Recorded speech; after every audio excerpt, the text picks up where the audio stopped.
بسم اللہ الرحمن الرحیم۔ رمضان المبارک کے 30 اسباق کے سلسلے میں آج کا ہمارا درس نوا ہے، جس کا عنوان ہے روزے کے وہ مسائل جن سے روزہ ٹوٹ جاتا ہے۔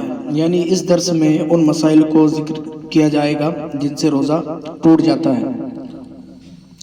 نبی کریم صلی اللہ علیہ وسلم کا ارشاد عالی شان ہے کہ جس روزہ دار نے بھول کر کھایا یا پیا وہ اپنے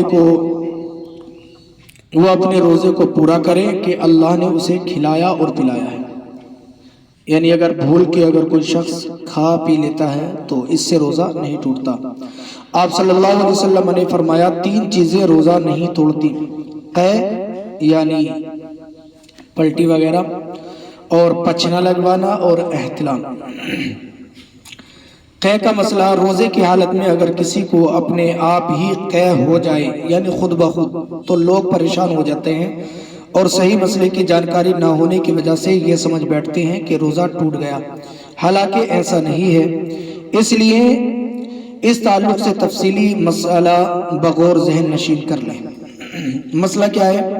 روزے کی حالت میں اپنے آپ کتنی ہی قے ہو جائے اس سے روزہ نہیں ٹوٹتا ہے۔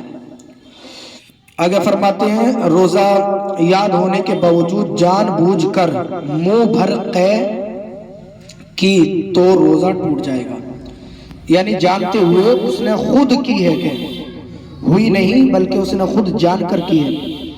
آگے فرماتے جان بوجھ کر منہ بھر قے سے بھی روزہ اس صورت میں ٹوٹے گا جبکہ قے میں کھانا، پانی یا کڑوا پانی یا خون آئے۔ یعنی الٹی میں اگر خود کر رہا ہے تو اس وقت ٹوٹ جائے گا جب اس میں کھانا یا پانی یا کڑوا پانی یا خون وغیرہ آئے۔ آگے فرمایا اگر قے میں صرف بلغم نکلا تو روزہ نہیں ٹوٹے گا۔ آگے لکھتے ہیں کہ جان بوجھ کر قے کی مگر تھوڑی کی، قے مطلب پلٹی کی جان بوجھ کر، لیکن تھوڑی کی تو روزہ نہیں ٹوٹے گا۔ آگے لکھتے ہیں کہ منہ بھر قے بلا اختیار ہو گئی تو روزہ تو نہ ٹوٹا، البتہ اگر اس میں سے ایک چنے کے برابر بھی، یعنی جو پلٹی آئی تھی اس میں سے اگر ایک چنے کے برابر بھی واپس لوٹا لیا تو اب ایسی صورت میں روزہ ٹوٹ جائے گا، اور اگر ایک چنے سے کم ہے تو روزہ نہیں ٹوٹے گا۔ یعنی جو پلٹی آئی تھی اس پلٹی میں سے ایک چنے کے برابر وہ بندہ پھر سے اندر کو لے گیا، اس کو کھا گیا، تو اب ایسی صورت میں روزہ ٹوٹ جائے گا۔ منہ بھر قے کتنی ہے؟ یعنی اس کو ہم سمجھے کیسے کہ منہ بھر قے کتنی ہوتی ہے؟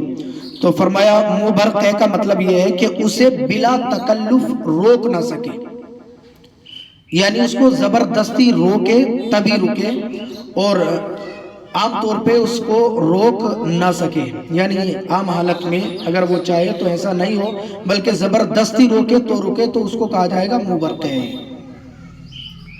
فرمایا آگے بھول کر کھایا پیا یا جمع کیا روزہ فاسد نہ ہوا، خواہ وہ روزہ فرض ہو یا نفل کا۔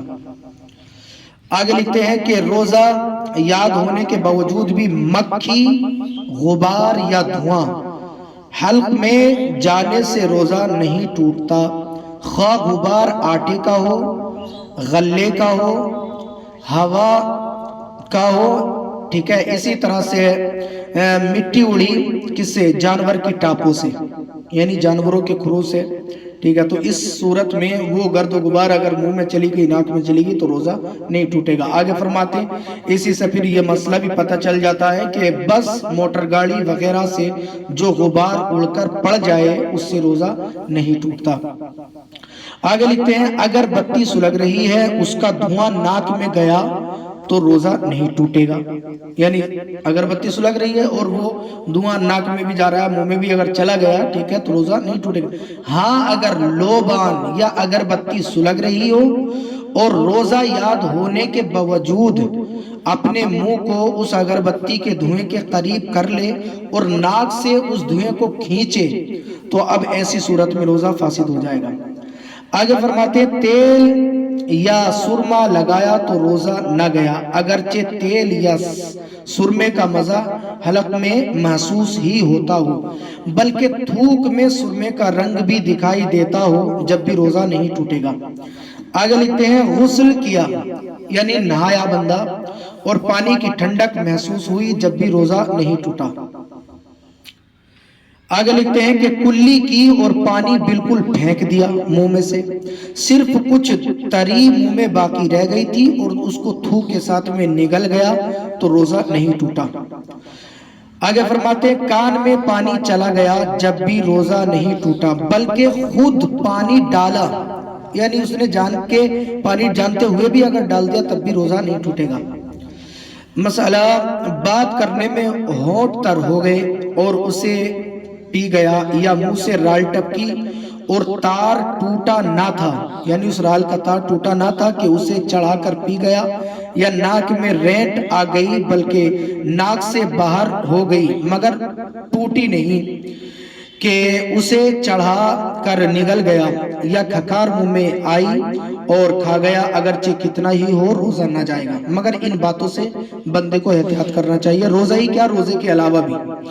آگے فرمایا مکھی حلق میں چلی گئی، روزہ نہ گیا، اگر جان بوجھ کر نگلی مکھی کو نگلا جان بوجھ کر تو اب ایسی صورت میں روزہ چلا جائے گا، ٹوٹ جائے گا۔ آگے فرماتے ہیں صبح صادق سے پہلے کھا پی رہے تھے اور صبح ہوتے ہی منہ سے سب کچھ اگل دیا تو روزہ نہ گیا، اور اگر نگل لیا تو جاتا رہا یعنی جو منہ سے آ گیا تھا اس کو نگل گیا تو اب روزہ ٹوٹ جائے گا، چلا جائے گا۔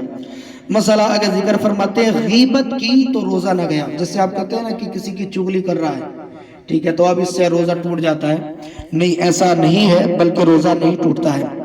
اگرچہ غیبت سخت گناہ کبیرہ ہے، قرآن مجید میں غیبت کرنے کی نسبت فرمایا جسے اپنے مردہ بھائی کا گوشت کھانا پسند ہو تو وہ غیبت، یعنی اگر کوئی شخص غیبت کر رہا ہے تو گویا ایسے اس کو فرمایا جیسے کوئی بندہ اپنے مردہ بھائی کا گوشت کھائے۔ اللہ اکبر۔ اور ایک حدیث میں فرمایا کہ غیبت زنا سے بھی زیادہ سخت ہے اس کا گناہ۔ غیبت کی وجہ سے روزہ تو نہیں ٹوٹتا ہے، البتہ روزے کی جو نورانیت اور اس میں جو ترقی اور اس میں جو برکت ہوتی ہے وہ نورانیت اس روزے سے ختم ہو جاتی ہے۔